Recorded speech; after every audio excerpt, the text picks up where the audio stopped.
Hi అండి, అందరికీ నమస్కారం. Welcome to my channel my family Telugu vlogs.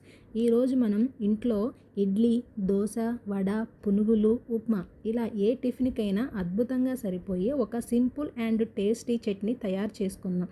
ఈ చట్నీకి ప్రధానంగా మనం పల్లీలు, పచ్చి కొబ్బరి, పుట్నాలు ఉపయోగిస్తున్నాం. ఈ 3 పదార్థాలు కలిస్తే చట్నీ చాలా క్రీమీగా, రుచిగా వస్తుంది. ఇంట్లో చిన్న పిల్లల నుంచి పెద్దల వరకు అందరూ ఇష్టంగా తింటారు. చట్నీ కోసం ముందుగా ఒక మిక్సీ జార్ తీసుకొని అందులో ఒక చిన్న కప్పు పచ్చి కొబ్బరి ముక్కలు, అలాగే ఒక కప్పు పల్లీలను కూడా ఇందులో వేసుకుందాము. అలాగే ఏ కప్పుతో అయితే మనం పల్లీలు తీసుకున్నామో అదే కప్పుతో ఒక కప్పు పుట్నాల పప్పు కూడా తీసుకుందాం. అలాగే ఇందులోకి 4 వెల్లుల్లిపాయలు, 1 టీ స్పూన్ జీలకర్ర, రుచికి సరిపడా ఉప్పు వేసుకోవాలి. ముందుగానే 2 పచ్చిమిర్చి, 2 టమాటాలు, 1 టీ స్పూన్ ఆయిల్ వేసి వీటిని ఆయిల్లో ఫ్రై చేసుకోవాలి. ఇది చల్లారిన తర్వాత ఈ మిక్సీ జార్లో వేసుకోవాలి.